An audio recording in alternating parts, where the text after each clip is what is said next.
go ahead and get started. So this is the third piece from the 2 Groovy pattern that I recently put out for the 12.5-inch Poppy Parker doll, as well as the 16-inch Poppy Parker.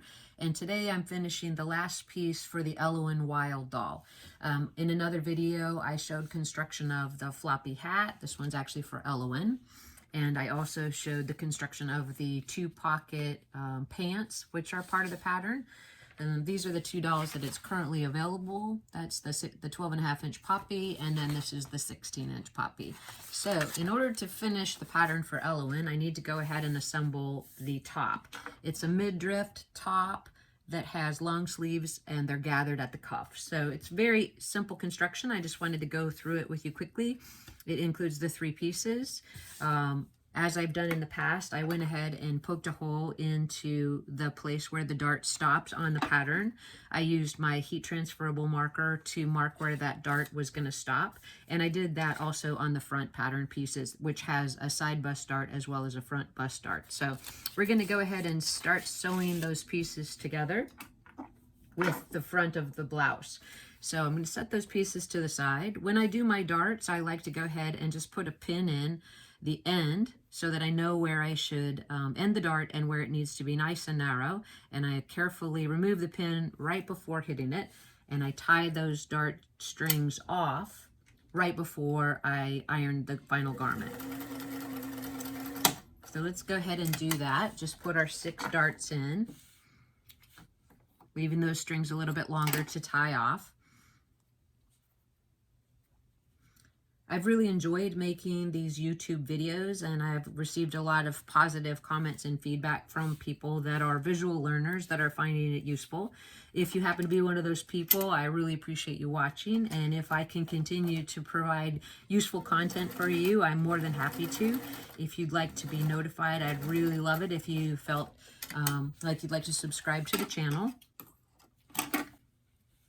So just finishing up those 2 darts on the front.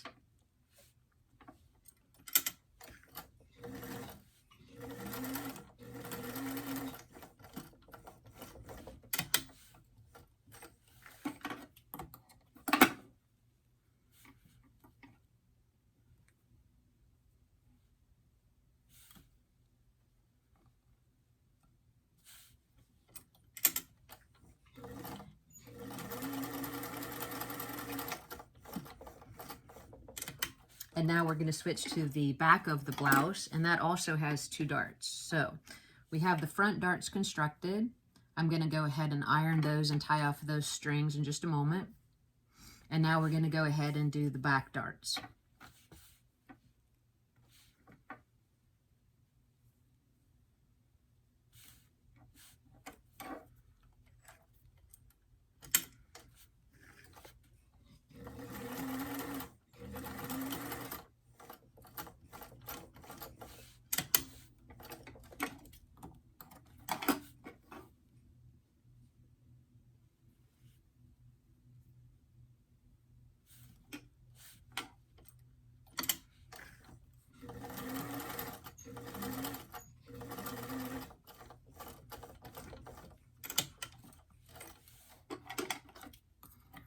All right, so I'm going to take these over to the ironing board, and I'm just going to tie those loose strings, and I'm going to press all the darts to the sides. Okay, now that we have all our darts sewn into our bodice, we're going to go ahead and sew the front of the blouse to the back of the blouse at the shoulder seams.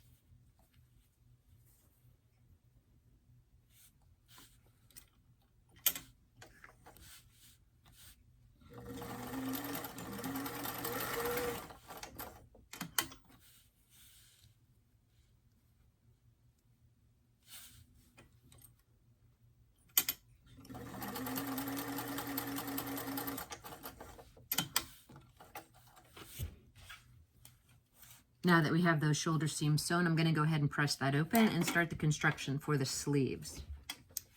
Now I have the front of the top and the back of the top sewn together at the shoulder seams, and that seam is pressed open. I'm going to set that piece aside and work on the sleeve construction. For the sleeves, you're going to do a couple of different steps. The first thing you're going to do is run a gather stitch across the sleeve cap on both sleeves. The second step is going to be to run a light zigzag stitch down the raw edge of that cuff. Then you're going to turn that hem edge under by about 1/4 of an inch and finish the casing for the elastic to gather the sleeve. So let's do that now.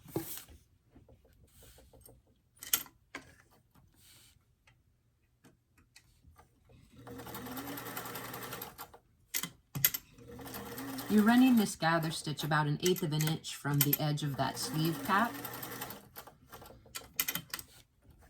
Then you'll switch your stitch length on your machine, make it a little bit narrower, and add a little bit of a zigzag. This just creates a nice finished edge to the inside of that sleeve.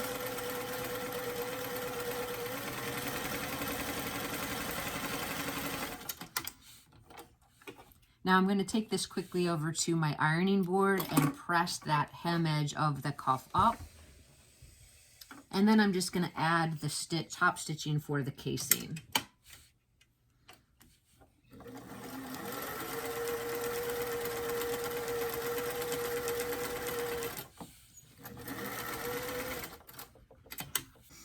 So what I'm going to do now is I'm just going to take the sleeve and pull gently on that top gather stitch. And I'm going to fit this to the armhole edge of the blouse.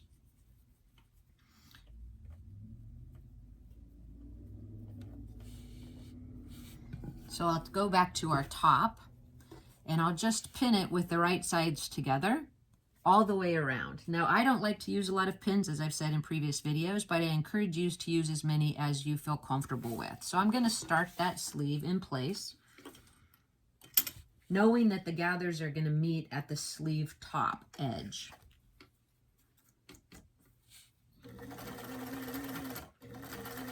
I like to lift my sewing foot up and rotate the fabric and the sleeve.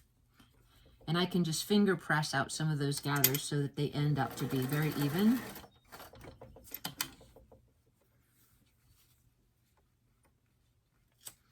And at this point, you can add a little bit more gather if you need to by pulling the string. So you're just kind of eyeballing that sleeve setting.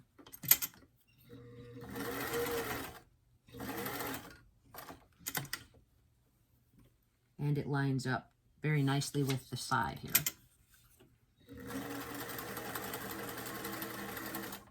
So we've got our first sleeve set in.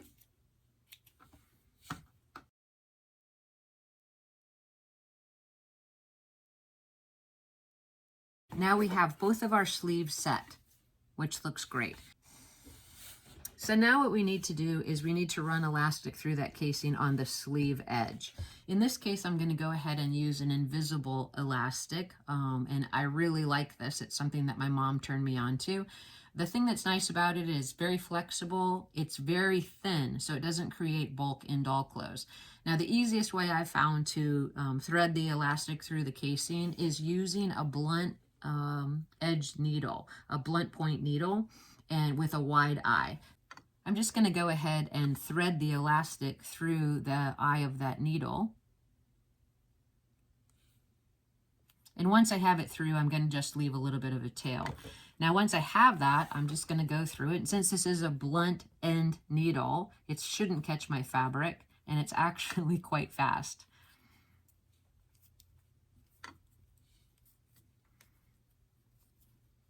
And there's the needle coming out the other side. And you're going to pull it through until that first layer is all the way through. So here we go.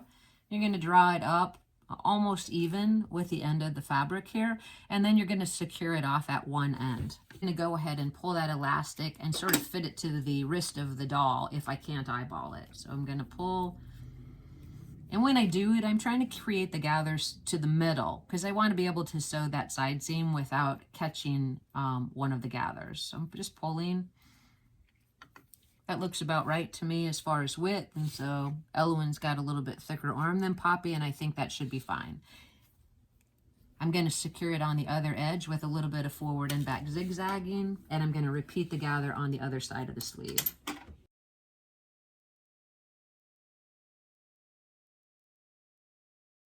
Okay, now that we have our top almost constructed, what we're going to do is just go through it and clip the extra seams, make sure everything's looking good front and back, and then we're going to sew the garment together at the side seams. So you're just going to fold the sleeves right side together, matching that cuff edge, and also matching the underarm seam here. And then you're just going to sew all the way down.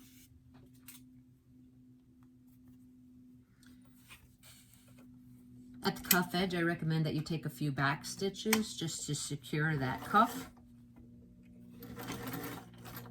and then draw it forward.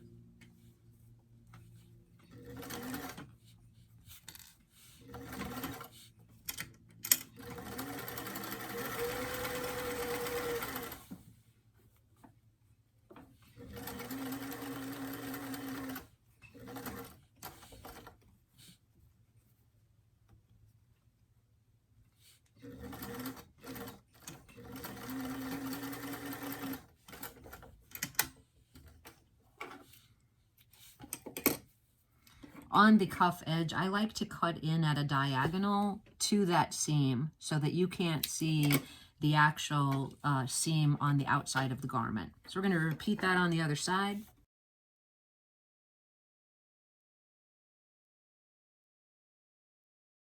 Great. We're going to go ahead now and turn this right side out. And what you would do is you would take the lining pieces and assemble it in the same way, minus the sleeves. So I've already done that off camera to save you from having to watch me sew the exact same steps again. But I want to show you one additional step I did add to the lining of the top. So here's our lining piece. It's assembled exactly the same as the top. We have our darts sewn, they're pressed open, the shoulder seams are sewn together. The one additional step on the lining that I took was I put a little zigzag stitch on the edge of that armhole opening. Since the top isn't lined through the sleeves, I just think it's nicer to have a little bit of a finished edge versus a raw edge on that armhole opening. Now what I'm going to do is I'm just going to open up the lining. I'm going to pin it right sides together to the top, but I'm going to pull the top sleeves actually through those armhole openings of the lining.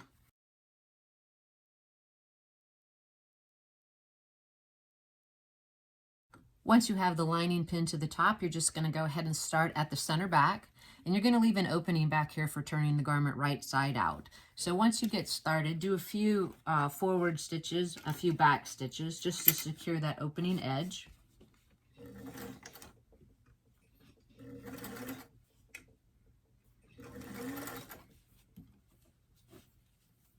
And sew all the way around the garment.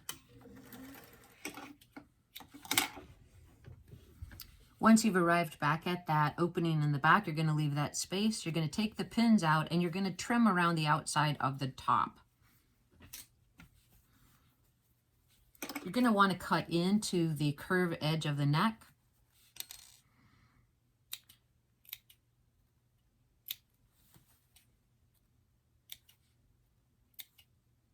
And then you're just going to trim around the points of the top front.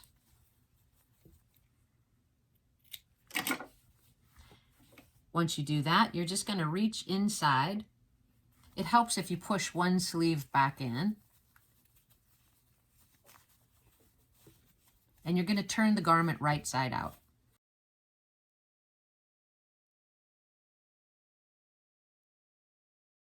All right, here's the end result. The last finishing touches for the top were strictly to finish that back opening that we used to turn the garment, to fit the garment to the doll and apply the snaps. And then as a final finish, I added these decorative buttons. So what we'll do for the actual final step is just try it on Eloise. Okay, so thanks so much for staying with me through the construction of the two Groovy top. Tuned. We've completed our project, and you can see it here on the Eloise Wild doll. This pattern will be available on our website at FletcherPatternCompany.com a little bit later today. Thank you so much for coming by. Please feel free to subscribe to this channel if these tips were helpful to you. Share the video and ask any questions you might have in the comments below.